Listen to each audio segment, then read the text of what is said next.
Good afternoon, everyone. Welcome to the University of California Division of Agriculture and Natural Resources Facebook Live session for this afternoon on, what is it, December 18th. It's a nice cozy day where I am. It's cold and rainy, and I hope all of you are doing well. We're going to dig into a topic that maybe will heat us up called prescribed fire, and I'm joined by two incredible colleagues.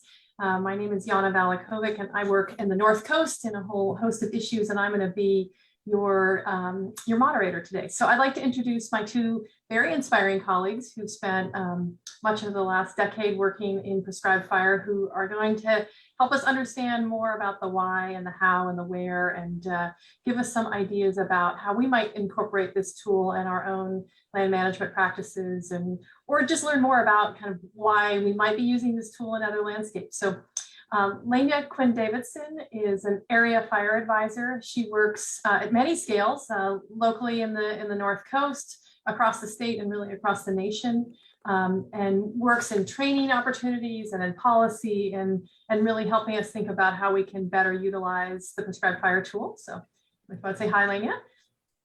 Thanks, Yana. Glad to be here. Excellent. And then my other colleague, Susie Kocher, she is coming in from Lake Tahoe and is a forester and has many years of working with landowners in a whole variety of forest health issues and tree management issues and managing dead trees and live trees, and really trying to figure out how we live in this forested ecosystem. So thank you for joining us, Susie. Thanks, Yana. Thanks for having us. You bet. And I realized I just looked at the November calendar, so it's actually December 15th. So, well, there we go. So we hope we don't have any more tech challenges aside from my inability to read the date. But with that, we've got, I don't know, 10 or 15 minutes or so of some background presentation to kind of frame the conversation, get us thinking about the issues. And we really want to welcome your questions and your dialogue and your conversation. And after Lena and Susie kick it off, and then we're going to have some conversation, and hope you can join in that by putting your questions in the chat, and we'll kind of see where it goes. Oh, and is a forester and has many years of workation, and hope you can join in that by putting your questions in the chat, and we'll kind of see where it goes. Oh, and is a forester and has many years of workation, and hope you can join in that by putting your questions in the chat, and we'll see where it goes. Oh, and there's a forester today. All right. I just want to thank and appreciate Dora Garay, who's working behind the scenes to make all these tech pieces work. And that's enough about me. So there you go. Okay, great. Well, I'm going to go ahead and share my screen, Yana, if that sounds good to you. Perfect. And the format we're going to use is I'm going to share a little bit, and then we'll jump over to Susie. And yeah, I figure, Yana, with your mistake on the calendar, you're just trying to get closer to vacation, you know? So that was wishful thinking that if it's December 18th, then we'll be even closer to vacation. So anyway, it's great to be here with you all talking about fire on this very cold and stormy day. I am up in Arcata, where it is blustery and freezing cold, but not snowing like it is in the rest of the state. So it's a pleasure to be here with you all. And, you know, when we decided to do this presentation, we wanted to keep it high level. We don't know who's in the audience, but we're assuming that there are some folks out there who aren't very familiar with prescribed fire. So we wanted to talk a little bit, you know, about prescribed fire in California. What is it? Where are we using it? How are we using it? And I think one of the important things for us all to remember is just how fire adapted California is. You know, I don't know if many of you are familiar with Stephen Pine, who's a fire historian, but in one of his recent books, he talks about 54% of California's landscapes are fire dependent, meaning they actually need fire in order to persist. And most of the rest of our landscape is fire adapted, meaning that you know, those habitats have features that allow them to survive and thrive with fire. And I share here some photos that I've taken over the years, but these are some of my favorite landscapes, you know, ponderosa pine forest, coastal rangeland, oak woodlands, and these are all super connected to fire and to the history of fire, and in large part to people using fire. So we have, a very deep history of indigenous burning in California. In more recent history, we have a lot of ranchers and landowners using fire. And in the most recent history, we have agencies getting involved in that. But California is just so tied to fire, and most of the places that we really care about have a connection. So when we're using prescribed fire, we're not just using it to reduce fuels and prevent wildfire. That's kind of the thing that gets a lot of attention, is more prescribed fire equals less wildfire. And I'm here to say that that's actually really not the goal. The goal of prescribed fire, or using fire as a tool, is to restore fire as a process on this fire adapted landscape, and to reduce fuels, and to protect communities, and to increase biodiversity, and do all these different things. But it's really not just about fuels reduction. There's a lot more to it. And I wanted to share some photos and some storytelling from Humboldt County, where I live. But I think a lot of the reasons that we use prescribed fire in Humboldt County are the same in other parts of the state, and really focused on that role of fire and restoring fire as a process, because we know it's so vital for us living with fire in California in the future. So here are some photos from some prescribed burning projects that we've had in Humboldt County over the years. We do some fuels reduction projects, and we know that prescribed fire, when we put fire on the landscape under the right conditions, we can actually increase the resilience of forests to drought and to future wildfire. And Susie's going to dive in a little deeper on using prescribed fire in mixed conifer forests. We also know that Native people have a really rich history with using fire, and are really the originators of prescribed fire through cultural burning. And so up here in Humboldt County, we have some really fantastic leaders from the cultural burning community who are using fire for all different kinds of reasons, connected to their traditional ecological knowledge and to their, really the sustaining their culture. And so that's a really important part of the prescribed fire community as well. We also use prescribed fire a lot for oak woodland restoration. And this is one of my favorite uses of prescribed fire. We can go out into these areas, these beautiful oak woodlands, and here in Humboldt County, it's white oak and California black oak. But we're able to use fire to prevent things like conifer encroachment, where conifers are out competing these oaks and actually killing these oaks in the absence of that frequent disturbance. So prescribed fire is a really great way that we can restore that natural process, and also maintain our oak woodlands that we care so much about, and that are also so deeply connected to the biodiversity in the state of California. Oak woodlands are one of our most valuable habitat types for wildlife and for people. And so really an important part of our prescribed fire program up here. We also can use prescribed fire for invasive species control. So a lot of the ranchers and people who are, really care about native grasses and things like that, we're able to use prescribed fire at specific times of year to manage star thistle, medusa head, barbed goat grass. These are some of the worst weeds that we have invading our grasslands in California, and prescribed fire can be super effective at controlling those. So it's a really valuable tool in those habitats. And then here in Humboldt County and throughout the coastal parts of California, we can use prescribed fire to restore our prairies and grasslands, and really to keep them from being outcompeted by shrubs and other things that, again, encroach in the absence of that frequent disturbance that these landscapes evolved with. So that's another really important part of our program. But who's using fire? So who's using prescribed fire in California? I mentioned earlier that there's a rich history, a lot, indigenous burning for millennia, ranchers in more recent history, and then the agencies getting involved. Well, here in California now, we are at a point where we have a lot of different people using prescribed fire, and it looks really different depending on where you are and who you're working with.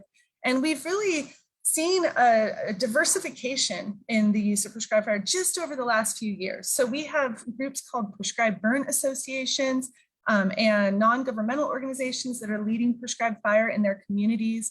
We have cultural practitioners who are revitalizing their cultural practices. We have state agencies like CAL FIRE, federal agencies like the Park Service and the Forest Service. And we have ranching groups and range improvement associations down on the Central Coast. So there are a lot of different people using prescribed fire. And it looks different depending on who's out there. It's not always going to look the same. And that's really wonderful and important that we have all those different people engaged in this work. And I like to think of it as really a movement in California, what we're seeing right now. We're seeing a lot of community members and people who are tired of being scared of fire, of being evacuated, of worrying about their forests and their homes burning. These people are coming together and taking action and becoming part of this movement of prescribed fire. And it's been just so exciting to see this develop over the last couple of years. And so this is a map of community-based prescribed fire groups across the state of California. And a few years ago, this map was mostly blank. Mostly we were seeing just fire management agencies using prescribed fire. Now we're seeing this upwelling of interest and really just all these grassroots groups forming prescribed burn associations, range improvement associations, all over the state. And so if you're interested in that and you want to engage with something in your local area, check out this calpba.org website. Dora's going to post that in the chat. And this is a great way for you to connect with local efforts and get involved if that's something you're interested in. And I'll pass it over to Susie. She's going to kind of dive in a little more deeply into that, into the Sierra Forest. Susie? Thanks.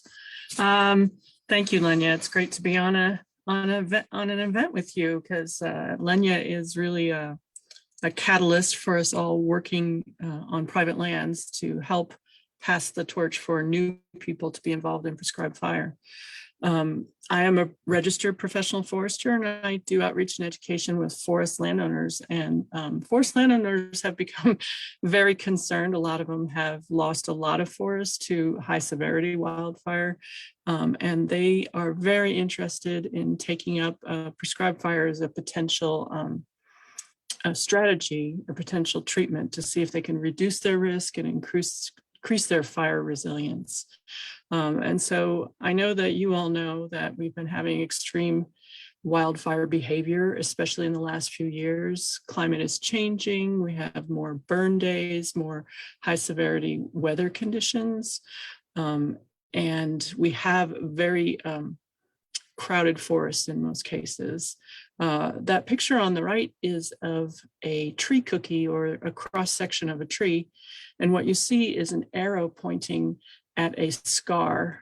Every time a wildfire passed this tree, it was of low severity. And so the tree was able to heal over it. So these are great records that show us that before the era of fire suppression, how often fires actually went through the forest. And so where I live in South Lake Tahoe at the lake level, we think it's every 15 years.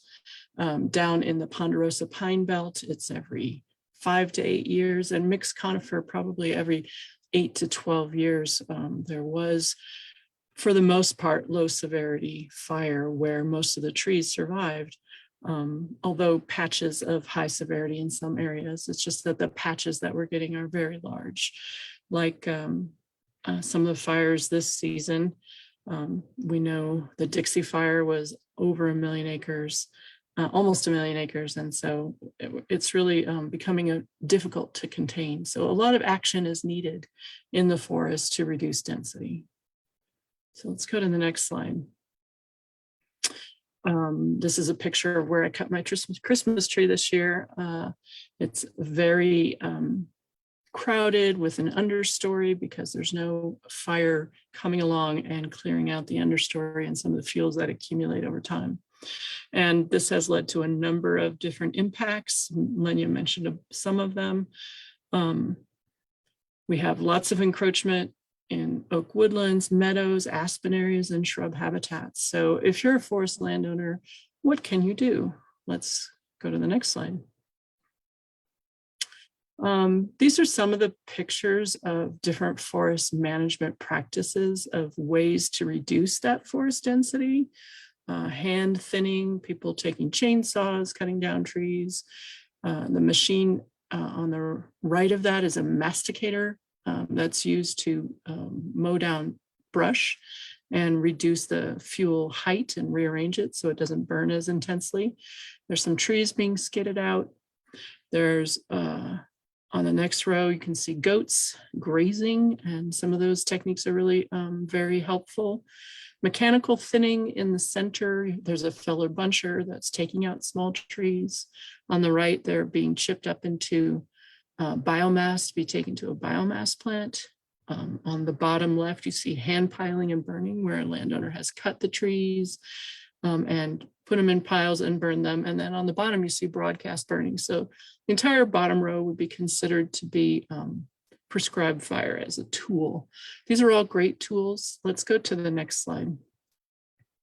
Landowners I work with, however, find a lot of constraints on using them.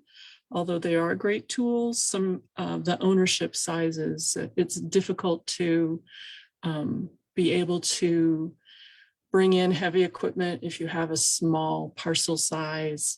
There's cost sharing available, but there are a lot of planning and permitting steps needed. There's a whole shortage of registered professional foresters who are required to help you with some of these tasks. Contractors and wood products facilities we know have been disappearing. So these are awesome tools. I encourage people to use them. I try and help them use them, but I really do think that prescribed fire on a small landowner scale is really a tool that can be used, and that would be helpful for a lot of landowners. So there's not a lot of capacity out there right now. There's been a professionalization of prescribed fire, though obviously I agree exactly with what Lenya said about how there's a movement and the number and types of people who are using fire is growing. But in the past, it was discouraged, even outlawed. It's still difficult to get clarity in permitting. And I think for private landowners who want to use it, one of the biggest issues probably is just the lack of opportunities for experience. So how can we actually get some experience so we feel comfortable using it in a forest land setting? And then I just wanted to say that, yeah, I think it's accessible. And if you're burning in the winter in a forested setting, it's pretty low risk and low cost. So that's one of the advantages of using it for forest management. Next slide. So how do we get more experience? One of the ways that we do is to band together, as Lenya was describing, and try and learn how to burn together. So I saw that you had Tuolumne County in yellow, Lenya, and I would like to say that it probably needs to be blue at this point, which means it's a functioning PBA. We started this summer, and we hosted a Zoom meeting for people in Tuolumne and Calaveras County. We had 40 people sign up, of people who were really interested in forming a prescribed burn association. We held a field trip in August to see areas that had been burned by the college, Columbia College, and we looked at their equipment. In November, we held a pile burn event, which we couldn't burn because there was a no burn day, but we checked out the unit and decided to go for it for a PBA broadcast burn in December. So we were able to host our first burn on December 4th. And that's the number of people who showed up. Next slide. So I just have some pictures of the process and how it went.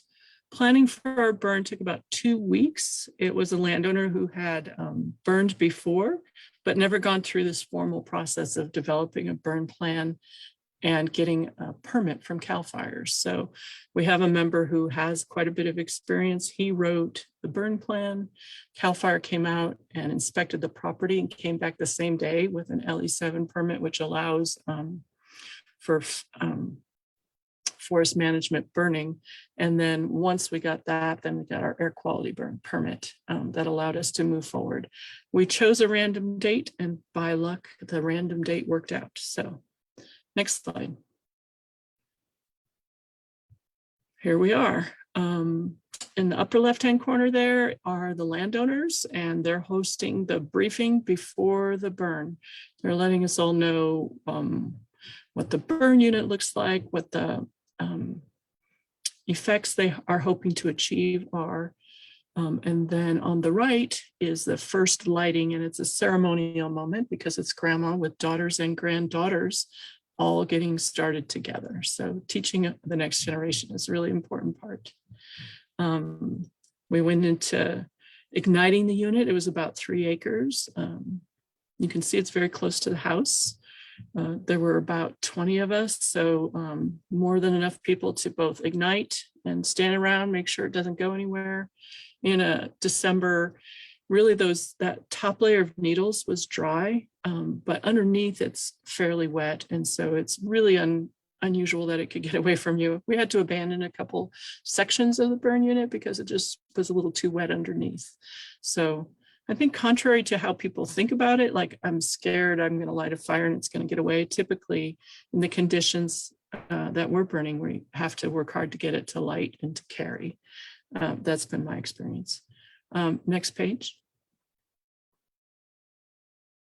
And then here's my last slide. So here's the group that showed up. Then we had pizza and beer and talked about how it went. And then the landowners did do some monitoring of the location. So one big difference between a forest burn and a rangeland burn is there often are many places that have deep fuels like stumps that could have caught on fire and may continue to smolder and burn over time. So the landowners did go out and checked it out in the middle of the night for 2 or 3 days until the smoking stopped. But they were very happy with this outcome. It's very patchy. We got a lot of needles and sticks burned. And because of this help, they said that they burned 3 times as much as they would have on their own. And so it was a extension of their work for them, and then all the rest of us got experience. So I think this is a really great model of how we could all get more experience and feel more comfortable for burning and for managing high-risk forest lands. So that's it for me. Go ahead and stop the show. Well, thanks everyone. That was a great primer, beautiful images, and just really excited to think about who's using this tool and how we might apply it. So I think we'll have some conversation for a bit. We welcome your questions through the chat, and I've got some stuff prepared, and we'll just see where this goes and see what feels right. You know, I know I'm also a registered professional forester, and I talk to lots of people, and there's this like, well, that's something for the professionals to do. That's scary. Why would you even think about getting involved in prescribed fire? How do you manage that sort of fear, anxiety piece? And at the same time, there's also this kind of intrigue. Oh, well, it must be a little dangerous. So what's that about too? Like, so how do you talk about it in that space where people are both attracted and repulsed sort of simultaneously and, and trying to figure it out? Well, I think the kinds of things that that Susie just talked about are the best way to deal with that. To get people out on a burn, especially a mellow project. The winter burning is so lovely for that because it's really low risk, and you can just start to build that comfort and give people an opportunity to engage. I think part of our big fear of fire in California is not only the wildfires we have, but also our general disconnect with fire. People have been using fire in California forever, but we're in a period right now where most of us haven't actually touched fire on the landscape or seen it or had any kind of interaction with it. So if we can open up those opportunities, that's a good starting point. Yeah. At Yana, I would say that I've had people at prescribed fire workshops. I've been doing a workshop series for the last 3 years, and people show up. We light some things on fire, and for a few minutes, they're completely alarmed because to them, fires always represent something dangerous. And then after about 15 minutes, they're bored. There it is. It's just moving around and it's burning. So it's really like a 15-minute time period. You stand there with 15 minutes and all of a sudden, oh yeah, of course, it's just a natural part of the forest after that. That's what I've experienced. Mm-hmm. Interesting. When should people be thinking about prescribed fire? I mean, here we are on a soggy and snowy day, depending on where you are in California. Is this meant for a certain season? Do we do this when it's dry and in the summer, or do we do it some other time of year?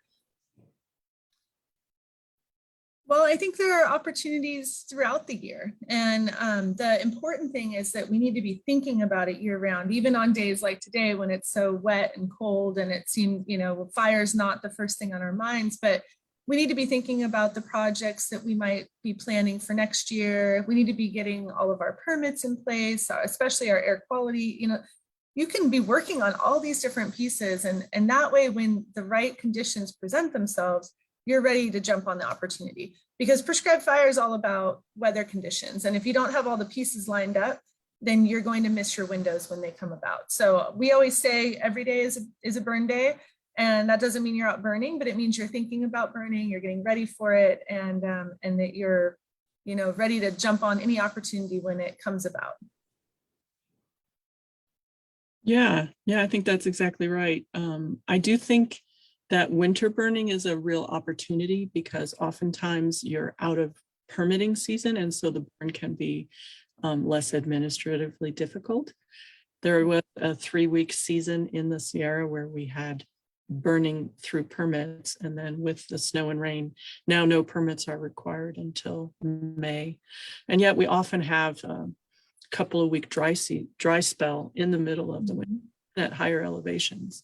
And these are times we could be taking advantage of a burn window when we wouldn't traditionally have thought about it that way.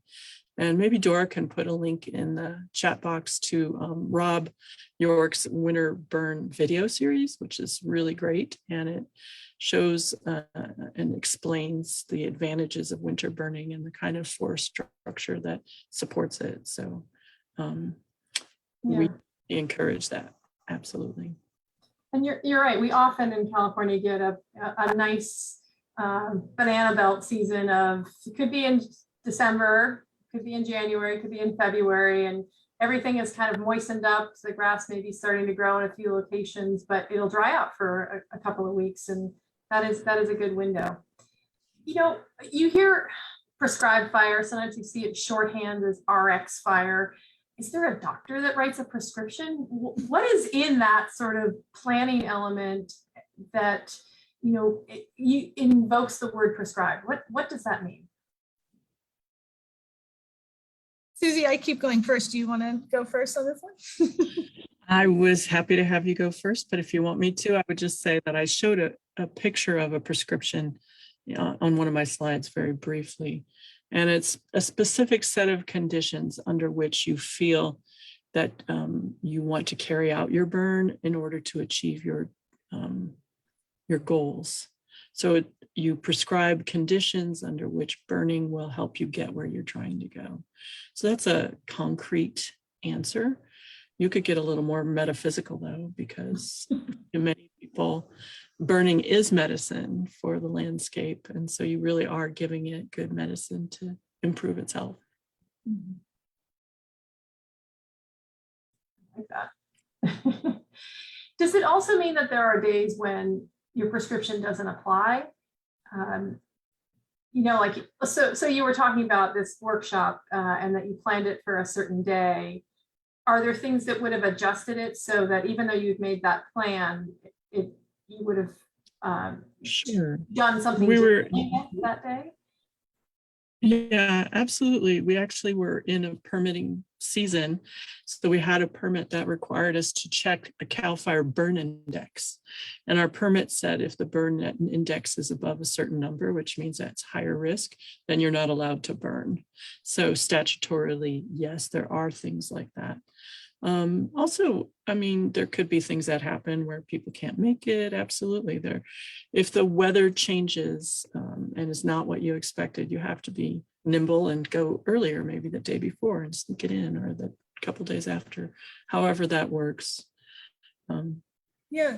And I think one thing that I always tell people, we think of lighting fires and we're worried to be out of control or be too hot, but often with prescribed fire, we tend to be burning on the cooler end of our prescription. And often you'll get out there and you do a test fire. So you put some fire on the ground to see how it's going to behave.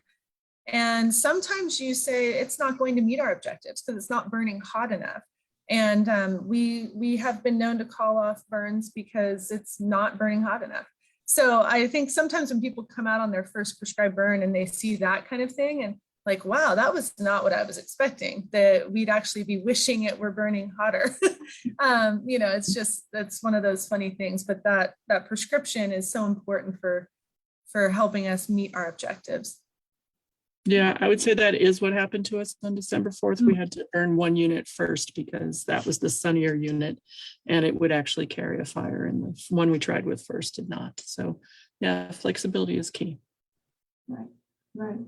Yeah, Lenya, what you just said reminded me of a time when I took a phone call of a very angry and concerned neighbor because you were doing a project in June and it seemed like it had to be a terrible time, and no matter what was going to happen, it was going to get away. And I think the answer was that it was almost so wet and the grass was still so green that it wouldn't burn. How do you talk with neighbors about these issues? Because, I might have this great idea, or Susie might have this great idea, but my neighbor is not on board. How do you work through that kind of shared risk and concern piece? Well, again, I think including them in the planning, getting them out on a burn, maybe on a burn that's not anywhere near their house, so they can kind of understand what that looks like. And if they're not open to that, then just having an open conversation, letting them ask questions. That's what's worked for me. People tend to be more supportive of prescribed fire if they understand the reason behind it and what you're trying to accomplish. And so if people understand there's an ecological reason, or it's for community protection or whatever, they're much more likely to support it than just thinking you're out there doing some crazy project. I don't know if Susie has more to add there. I was just going to add that playing with the toys is always an incentive. There's trailers people have developed, putting a drip torch into a doubter's hand so they get a chance to actually see how it works themselves. A lot of people are very turned on by hands-on learning. And so I think that's the best way. People feel it and can really absorb that knowledge. Yeah. So how much of California do you think is suitable for prescribed fire? Go ahead, Lenya. Well, I don't like to put numbers to things. I think that most of California needs fire in some way, and whether we're getting there with with prescribed fire, cultural burning, or with wildfire in places that are more remote and where we can't get in there and do prescribed treatments. Either way, we're going to see fire burning on our landscapes in California. So the nice thing about prescribed fire is we can choose where and when and how it burns. And I think it's really appropriate around communities or in forests or other, specific places where we really know that we want to restore fire.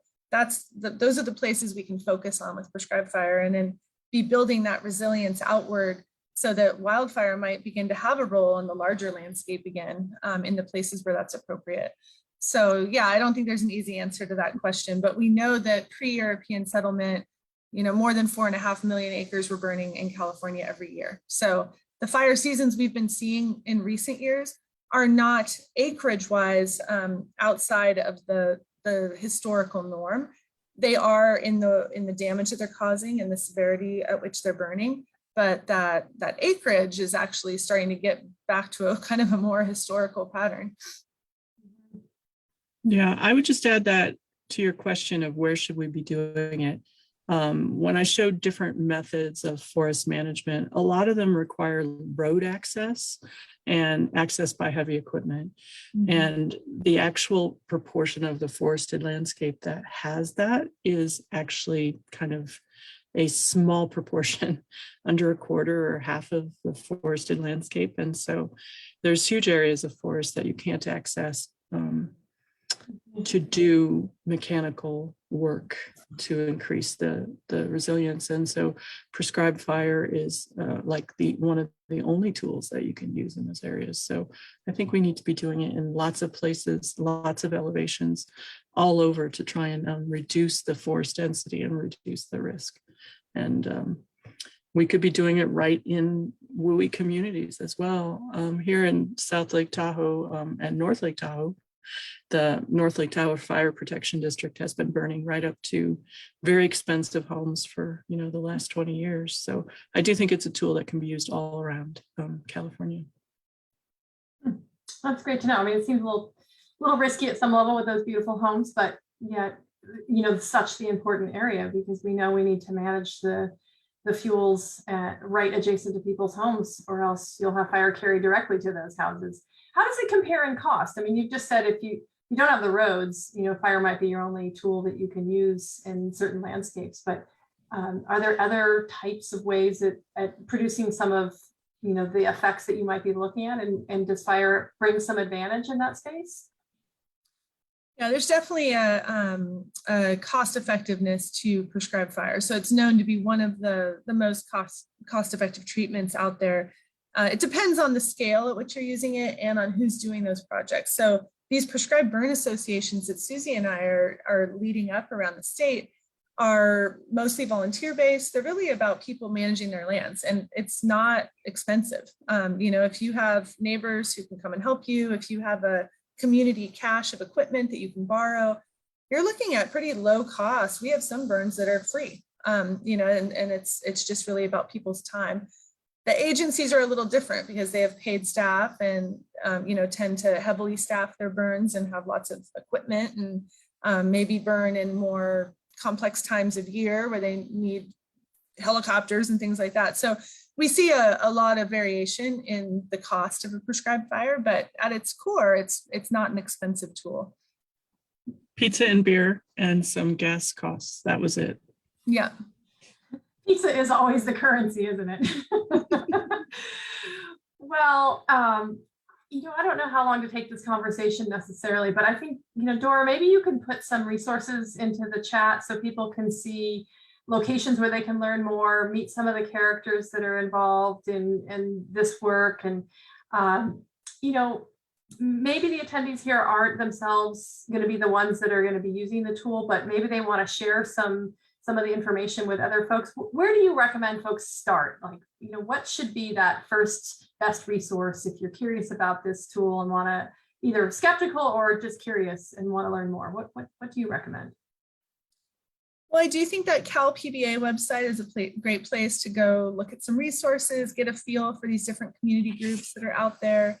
And then those videos that we were sharing earlier on are also really fabulous, just if you want to have more visual on it and see what this looks like. So I think those are great places to start. I would also just send us to the ucanr.edu/fire website, which has a whole section on prescribed fire as a tool and lots of great basic information for people who have questions. Okay, I've got one ringer question, and I'm gonna see if you take the bait, Susie. So one of the things that we talk about in California is really scaling up work, and that, Lena mentioned that we, historically 4 million or so acres burned in California's landscape. And right now, one of the state goals is to get to 1 million acres of vegetation management a year. And you recently posted, well, how do we get to 1 million acres? 1 million landowners. Yeah, it was from one of the instructors in my workshop series. And I think that makes a lot of sense, although actually, since we burned 3 acres last time, it only would take 300,000 landowners, right? So I do think that there is the potential to scale if every individual landowner is doing some part of that, even if they're only burning half an acre around their house, that cumulative effort will add up and reduce risk. Yeah. Great. We are collectively stronger together than we are individually. So, well, I want to thank you both for joining us today in this UC ANR live session here on Facebook. It's a new medium for us, and so we welcome your feedback. Welcome to continue the conversation. Welcome to dive in deeper onto some other topics if our attendees have interest in that way. So with that, Dora, I want to thank you for running the back end. Thank you, Lena, Quinn-Davidson, and Susie Kocher for your fabulous presentations and all the hard work that you do, and look forward to seeing you at the next event. Thanks so much. Thanks, that was fun. We'll have to do it again.